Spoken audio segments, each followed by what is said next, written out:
Hello student, today we will start our poem, that is the Worm 2.3. So let's see the poem. Turn thy hasty foot aside. Hasty means hurried and careless. Nor crush that helpless worm. The frame shy, scornful looks deride. Scornful means filled with hate, and deride means express hatred. Required a god to form. So, here in this poem, the poet tells the reader who is in a hurry to turn his foot aside so that he does not crush the helpless worm. The reader may be filled with scorn and hatred from the worm, but it was created by God. म्हणजे या ठिकाणी कवी असं सांगू इच्छितो की जे वाचक आहे, जे खूप घाईघाईत आहे, ते सांगताय की तुम्ही तुमचं पाऊल थोडं बाजूला टाका. का? कारण तुमच्या पायाखाली ती जी हेल्पलेस आहे वॉर्म, म्हणजे जी काही अळई आहे, ती चिरडली जाऊ नये म्हणून. And the reader may be feel with scorn and hatred for the worm. आणि अळई बघितल्यानंतर आपल्याला कसं थोडंसं असं हेट केल्यासारखंच वाटतं ना, आहे की नाही? फील्ड विथ हेट म्हणजे राग येतो आपल्याला. And hatred for the warm, त्या अळईसाठी असं वाटणार साहजिक आहे. But it was created by God. पण ती अळई जी आहे तिला देवानी तयार केलेलं आहे. The common Lord of all that move from whom thy being followed. Thy being means your. Here thy means you. You or your.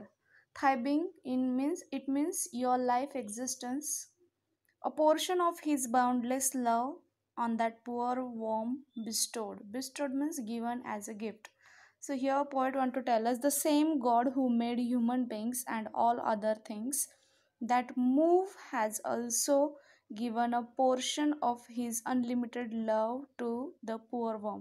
मग ज्या देवाने किंवा ज्या परमेश्वराने माणसाला निर्माण केलंय, त्याच परमेश्वराने ही जी वॉर्म आहे हिला देखील छोटीशी जागा देऊन तिचं सुद्धा अस्तित्व निर्माण केलेलं आहे. आणि तिला सुद्धा देवाने, ईश्वराने प्रेम दिलेलं आहे तिचं.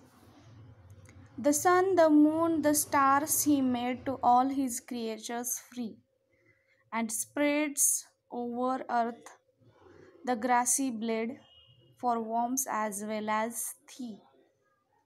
It means God has given the sun, the moon and the stars free to all the creatures. He created, म्हणजे देवानी हे जे सूर्य, चंद्र वगैरे स्टार्स आहे हे सगळ्या क्रिएचर्ससाठी जे दिलेले आहे, ज्या क्रिएचर्सला देवाने तयार केलेलं आहे त्या क्रिएचर्ससाठी दिलेले आहे. And specially the grass that grows over the earth was made for worms as well as for human बिंग्स. आणि जमिनीवरती जे काही गवत उगतं आहे ते त्या वॉर्मसाठी तसेच माणसांसाठी म्हणजे ह्युमन बिंगसाठी सुद्धा दिलेलं आहे. ॲज वेल ॲज थी म्हणजे thee means you.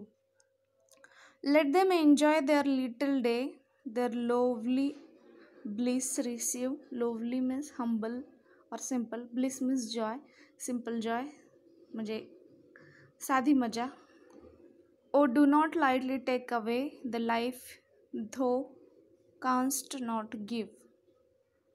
So poet want to tell us that the poet urges the reader to allow the worm to enjoy their brief life with its humble pleasure. म्हणजे कवी सांगू इच्छितो की कृपया, म्हणजे वाचकाला सांगू इच्छितो जे वाचताय ही पोएम, ते सांगताय की हे जे वॉर्म्स आहे यांना देखील यांचं छोटंसं जे काही आयुष्य आहे हे खूप चांगल्या पद्धतीने त्यांना देखील जगू द्या. He tells us not to take away a life which we cannot give.